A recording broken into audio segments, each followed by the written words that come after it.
പോലെ മനോഹരമായ നിസ്കാരങ്ങൾ ഉണ്ടാകണം. നിസ്കാരത്തിലെല്ലാം വന്നിട്ട് വസ്വാസ്, ചിലർ അങ്ങനെ ഉണ്ട്, നിസ്കരിക്കാൻ വന്നെങ്കിൽ ഒരു ജാതി വസ്വാസ്. ഔദിന്റെ അടുത്ത് വന്നിട്ടല്ല ഹലാല് ഹലാല് ഹലാല് ഹലാല്, ഓ മാത്രം എടുത്ത ഹലാലാക്കുന്ന, ബാക്കി എല്ലാവരും ആറാമാക്കിയിട്ട് പോയ പള്ളിൻ്റെ ഉള്ളിലേക്ക്. ഹലാലുണ്ട് അങ്ങനെ ഔദിന്റെ അടുത്ത്. ചില പെണ്ണും കണ്ട് കുളിക്കാൻ വേണ്ടി പോയെങ്കിൽ അശുദ്ധി അശുദ്ധി അശുദ്ധി, ഓക്ക് മാത്രം ഒരുത്തിക്കൊരു അശുദ്ധി ആയിപ്പോയിനെ, വേറെ ആർക്കും അശുദ്ധി ആയിട്ടില്ല ദുനിയാവിന്റെ മുകളിൽ. കുളിച്ചിട്ടല്ല പന്തിന് കണ്ണാടി നോക്കിയിട്ട് പയ്യൊക്കെ പോന്നെ, പുറത്തിന്റെ ബാക്കിന്റെ സൈഡിൽ ചണ്ടി ആയിട്ടില്ലാന്തോ, ചിലപ്പോ ചണ്ടി ആയിട്ടില്ലെങ്കിൽ കുളി ശരിയാവേലാന്തോ, ആയിട്ടില്ലെങ്കിൽ നിസ്കാരം ശരിയാവേലാന്തോ. ചൊല്ലത്തിന്റെ വിശ്വാസ്. ഈയിടക്കൊരുത്തം വന്നിട്ട് കേട്ടു, ഉസ്താദെ മൂത്രത്തിൽ ശരിക്ക് പോയില്ലെങ്കിൽ ഖബറിൽ ശിക്ഷ ഉണ്ടല്ലേ? ഉണ്ടു.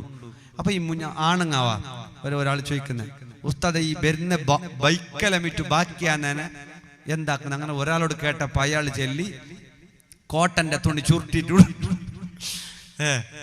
കോട്ടന്റെ തുണി ചുരുട്ടിട്ട് ഉള്ളിലേക്ക് ഇട്ടിട്ട് എടുക്കണമെന്ന് ചൊല്ലി. അത് ഭയങ്കര കഷ്ടാന്ന് ഉസ്താദ്, എന്താക്കുന്നത്? എങ്ങനെ മൂത്രം വരുന്ന ബൈക്കലടങ്ങ് ബാക്കി ഉണ്ടെങ്കിൽ ഈനെ കോട്ടണ്ട തുണിയിട്ട് തിരിച്ചങ്ങ് എന്താവും? അഡ്രസ് ഇരിക്കുവോ? ഏത് ഇങ്ങനെ ചില വസ്വാസ് എന്നെല്ലാം പറഞ്ഞാൽ ഒരു അന്തം കൊന്തല്ലാത്ത വസ്വാസ്. നമ്മളെ ബാലക്കാർക്ക് അങ്ങനത്തെ ബിസി തന്നെ ഇല്ല. നേരെ വന്ന് കുത്ത നിന്ന് മാറ്റിട്ട് നിന്നേരുന്ന് മറ്റേ കാപ്പിരിങ്ങോ ഒഴിച്ച പോലെ ഫടാന്ന് ഒഴിച്ച് വേണം കുറച്ച് തണ്ണി പാൻറ്റിലേക്കും താഴക്കും ഇടുക്കും കാൽക്കും മൂത്രത്തിലേക്കും ഒക്കെ ഒഴിച്ച് എല്ലാ ഡ്രസ്സിലേക്ക് തെരച്ചോണ്ട് പള്ളിക്ക് വന്നു. വലിയ ആളെ പോലെ ഉള്ളോന്റെ നിസ്കാരമല്ല ബാത്തിലാക്കുന്നു. ചില അങ്ങനെ ഉണ്ട് വസ്വാസ്. ഇതിൻ്റെ ഇടയ്ക്ക് ഒരു ബാലക്കാരൻ നിസ്കരിക്കുമ്പോൾ ലാസ്റ്റെല്ലാം പറഞ്ഞിട്ട് ശരിയാക്കി. അങ്ങനെ ഓൻ എന്താക്കുന്ന വെച്ചെങ്കിൽ ഇങ്ങനെ നിസ്കരിക്കാൻ നിന്നെങ്കിൽ എതിർക്ക് വന്ന് സപ്പിന്റെ ഓന്റെ ഓനെ കാണുമെന്നിരിക്കണം. ഓൻ പഠിച്ചോനെ പിടിച്ചിട്ട് ഇപ്പൊ കീസൊക്കെ ഇടുന്നത്. ഏത് എതിർക്ക് വന്ന് കൈനെങ്ങനെ ആയിക്കൊണ്ട് പഠിച്ചോനെ പിടിക്കാൻ പോകുന്ന പോലെ. അതല്ല വസ്വാസ്. ചില ആൾക്ക് ക്ലച്ച് ചിലയിടത്ത് സ്റ്റാർട്ടാകുന്നില്ല. ചില ആൾക്ക് ഞങ്ങളെ നാട്ടിലാടെ ഒരാളുണ്ടായി, തറാവിക്ക് വരുന്നു. ആര് തറാവിക്ക് ബാക്കിയൊന്നും മോശമില്ല. ഒന്നയാൾക്ക് പിടിക്കുന്ന നീയത്ത് വെക്കുന്ന നേരത്ത് നീയത്ത് കിട്ടുന്നേ ഇല്ല. ആൾക്ക് എന്തെന്താക്കിയും കിട്ടുന്നില്ല. ലാസ്റ്റ് കൈ കട്ടിട്ട് റുക്കൂലേക്ക് പോകുന്നു. അപ്പൊ എങ്ങനെ കിട്ടുന്ന അള്ളാഹ് അറിയും. അത് കിട്ടുന്നു. ഇമാമ റുക്കൂലേക്ക് പോണോ ഇയാളെ നീയത്ത് വരണമെങ്കിൽ അത്തന്നെ ഒഴിച്ചിരിക്കുന്ന സൈത്തം. അത് കഴിഞ്ഞ് പിന്നെ അത്തയ്യാത്തിലിരിക്കുന്ന ഇയാൾ അത്തയ്യാത്തില്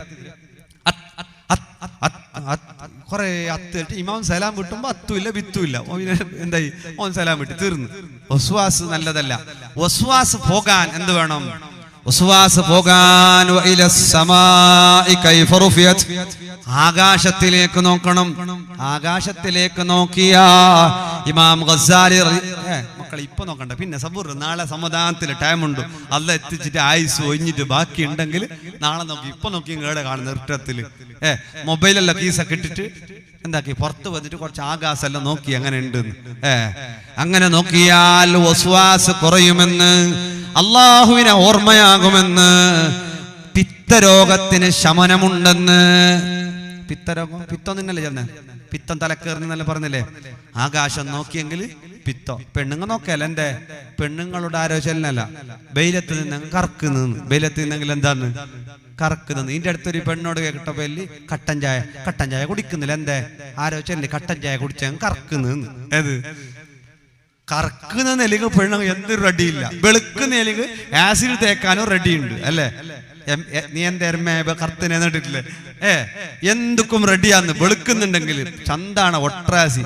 ക്ലാസ്സിന് ഇതെല്ലാം പോയെങ്കിൽ ശരീഅത്ത് കോളേജിന്റെ പെണ്ണുള്ളവരെല്ലാം കേൾക്കുന്ന, ഉസ്താദെ വെളുക്കാൻ എന്ത് മരുന്ന്, മുടി വരാൻ എന്ത് മരുന്ന്, മുടി നീളാൻ എന്ത് മരുന്ന്, ഈ മരുന്ന് കേൾക്കുന്നല്ലാതെ തഖ്വ കൂടാൻ ഇഖ്ലാസ് വരാൻ ഇത് കേൾക്കുന്നേ ഇല്ല. അങ്ങനത്തെ സബ്ജക്റ്റേ ഇല്ല. ഏതുവാകട്ടെ. അപ്പൊ എന്ത് വേണം? എന്ത് പറയുന്നത്? വസ്വാസൊക്കെ ഇല്ലാതെ പള്ളിയിലെല്ലാം വന്നാൽ നല്ല ജാഗ്രതയോടെ നിസ്കരിക്കണം. ചില ആൾ അറിയുന്നു നിറഞ്ഞിട്ട് ഓതുന്ന സൂറത്തല്ല ഒട്രാസി. ഈ ഉസ്താദിനെ തപ്പിക്കുന്ന ഉസ്താദ് സുബ്ഹാനല്ലാഹ് സുബ്ഹാനല്ലാഹ് അല്ലുമ്പോ ഓ അൽഹംദുലില്ലാഹ് അൽഹംദുലില്ലാഹ് അൽഹംദുലില്ലാഹ് അൽഹംദുലില്ലാഹ് ഓ ഉസ്താദിനെ ഓവർടേക്കാക്കിട്ട് പോന്നെ. ഓ കുറച്ച് വലിയ ആളാണ്. എങ്ങനെ? ഉസ്താദ് സുബ്ഹാനല്ലാഹ് കുറച്ച് മോ അൽഹംദുലില്ലാഹ് എന്ന്. ഉസ്താദ് അൽഹംദുലില്ലാഹ് അൽഹംദുലില്ലാഹ് മോ അല്ലാഹു അക്ബർ അല്ലാഹു അക്ബർ അല്ലാഹു അക്ബർ. എന്തായി? ഓ ഉസ്താദിനാട്ടി ഉസാറുണ്ട് എന്നർത്ഥം. ഓ നിരിച്ചിനെ. അങ്ങനെയല്ല. ഇമാമിനാട്ടി മുന്നേ റുക്കൂനും സുജൂദിനെല്ലാം പോയെങ്കിൽ മഹ്ശറയിൽ കോലം മറിക്കപ്പെടുന്നതാണ്. അതുകൊണ്ട് ഞാൻ നിർത്തുകയാണ്. മുത്തുമുഅ്മിനീങ്ങളെ, നല്ലോണം തഖ്വയുണ്ടാകണം. ആരെയും സങ്കടപ്പെടുത്തരുത്, ആരെയും ബേജാറാക്കരുത്. ഒരാളും നമ്മുടെ വാക്കുകൊണ്ട് കരഞ്ഞു പോകരുത്. വയസ്സിന് മൂത്തവരെ ബഹുമാനിക്കാൻ മറന്നു പോകരുത്. ചെറിയവരോട് കരുണ കാട്ടാൻ മറന്നു പോകരുത്. നല്ല ജീവിതം കാഴ്ചവെക്കണം. എല്ലാത്തിലും നല്ല ക്ഷമയുള്ളവരാകണം.